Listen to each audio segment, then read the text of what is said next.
Hello, हाय दोस्तों, मैं Arun sir आपके अपने चैनल एएस अपर्णा क्लासेस में स्वागत करता हूं।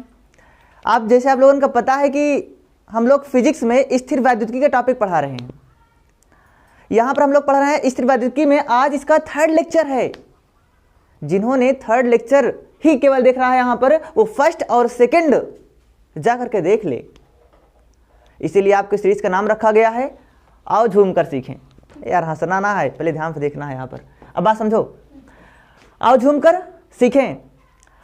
हाँ, तीसरे वाले लेक्चर में आपका कार्य रहेगा, थोड़ा सा इसके पहले आप लोगों का पढ़ा दिया गया है। 1-2 मिनट के लिए आपका रिपीट करा देते हैं।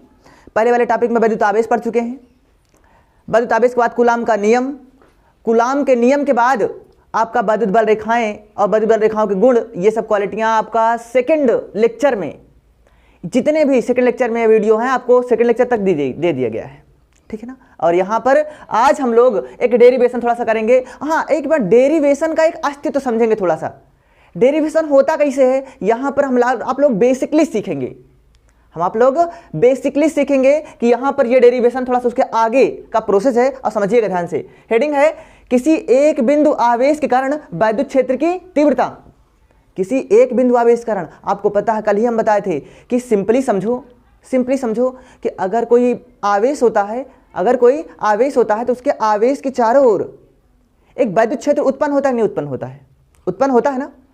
किसी भी आवेश के चारों ओर एक वैद्युत क्षेत्र उत्पन्न हो जाता है। तो आपको हम पहले ही बताए थे कि यहाँ पर हेडिंग का तात्पर्य होता है किसी एक बिंदु आवेश। मतलब बताओ बिंदु आवेश कितना है? बिंदु आवेश 1 है। बिंदु आवेश कितना है? बिंदु आवेश 1 है। और यहाँ पर हम लोग एक बिंदु आवेश कारण कैसे वैद्युत क्षेत्र की तीव्रता ज्ञात करते हैं, एक याद रखिएगा। देखो ध्यान से, हमने मान लिया यहाँ पर एक आवेश क्यू है, एक बिंदु आवेश क्या है? क्यू है, जो एक परावैद्युतांक माध्यम में कहीं पर रखा हुआ है। मान लो कोई परावैद्युतांक माध्यम है। परावैद्युतांक माध्यम का मतलब होता है जैसे मोम हो गया, ठीक है ना।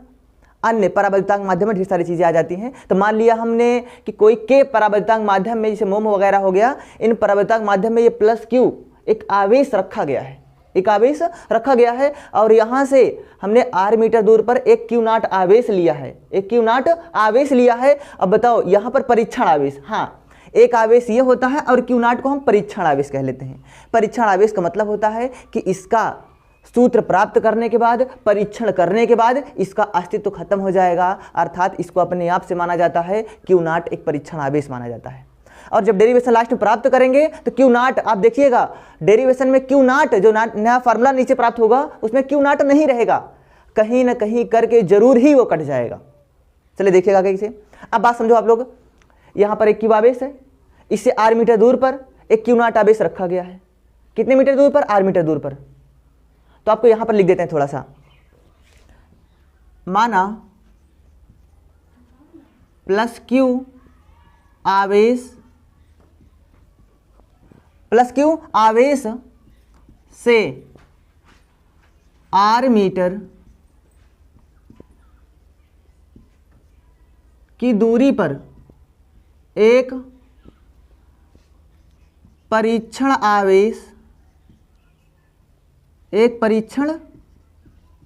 आवेश क्यू नॉट रखा गया है। आप खुद दिमाग लगाओ, अगर एक आवेश रखा गया है यहां से क्यू से r मीटर दूर पर एक और आवेश रखा गया है, तो बताओ कूलाम के नियम में आपको हम पढ़ाए थे, यहां पर एक नियम लगेगा यार, खुद समझो क्या लगेगा। एक नियम लगेगा, यहां पर एक नियम लगेगा, और यहां पर इस नियम को हम क्या कहते हैं? परीक्षण आवेश। इसको क्या कहते हैं? परीक्षण आवेश कहेंगे, याद रखना है। यहां पर एक नियम लगेगा, कौन सा नियम लगेगा? यहां पर लगेगा कूलाम का नियम। आप खुद ही समझ सकते हो। हाँ, एक बात बताने के लिए यार ध्यान से देखना है, कैसे आप जानोगे कि हमको वैद्युत क्षेत्र की तीव्रता प्राप्त करना है? आप खुद दिमाग लगाओ, वैद्युत क्षेत्र की तीव्रता हमको ज्ञात करना है, E बराबर ना, इसके पहले वाले वीडियो में एक हेडिंग थी वैद्युत क्षेत्र की तीव्रता। वैद्युत क्षेत्र की तीव्रता ही याद करना, तो पहले सोचो कि वैद्युत क्षेत्र की तीव्रता को हम इस लिखते हैं, E बराबर का होता है F/Q नॉट। डेरिवेशन का फैक्ट है ये, याद रखिएगा। ध्यान से देखो, अगर कभी भी आप लोग का वैद्युत क्षेत्र की तीव्रता कहें ज्ञात करने के लिए, तो वैद्युत क्षेत्र की तीव्रता ज्ञात करने के लिए फॉर्मूला लगता है E बराबर F/Q नॉट, और Q नॉट तो रहेगा ही, अर्थात वैद्युत क्षेत्र की तीव्रता ज्ञात करने के लिए जो आवेश होगा उस आवेश पर हम लोग क्या निकालेंगे? पहले बल। बल निकालने के बाद ही यहाँ पर हम कुछ ना कुछ कर सकते हैं। तो सुनो, वैद्युत क्षेत्र की तीव्रता निकालना है किसी एक बिंदु आवेश के कारण, तो पहले एक बिंदु आवेश के कारण वैद्युत क्षेत्र की तीव्रता निकालना है। तो इसके पहले E बराबर F/q0 होता है, तो पहले हमको बल का मान चाहिए, F का मान चाहिए। यहाँ पर हम पहले F का मान निकालेंगे यार। अब F का मान कैसे निकालते हैं सुनो, आपको पता है कि अगर दो आवेश एक दूसरे से कुछ दूरी पर रखे हों तो एक बल कार्य करता है, उन दोनों आवेशों के बीच में एक बल लगेगा, और ये बल का नियम दिया था कूलाम ने, अर्थात यहां पर लगेगा कूलाम का नियम। तो यहां पर हम लिख सकते हैं कूलाम के अनुसार, क्या लिख सकते हैं, कूलाम के अनुसार। अब कूलाम के अनुसार एक बल लगेगा, ये बल क्या होगा भाई, F = 1/4 pi epsilon not into K, और यहां पर क्या हो जाएगा Q/r²।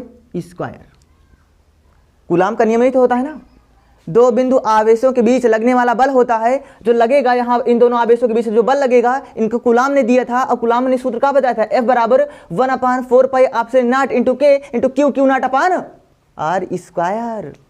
अब यहाँ देखो, यहाँ पर इसको समीकरण हम लोग फर्स्ट मान लेते हैं, यहाँ पर समीकरण फर्स्ट मान लेते हैं, तथा अतः क्या ज्ञात करें हम लोग, वैद्युत क्षेत्र की तीव्रता। अतः वैद्युत क्षेत्र की तीव्रता E बराबर F/q0 ये होता है। एक का समीकरण मानते हैं, सेकंड, और यहां पर हम लोग लिखेंगे समीकरण फर्स्ट और सेकंड से।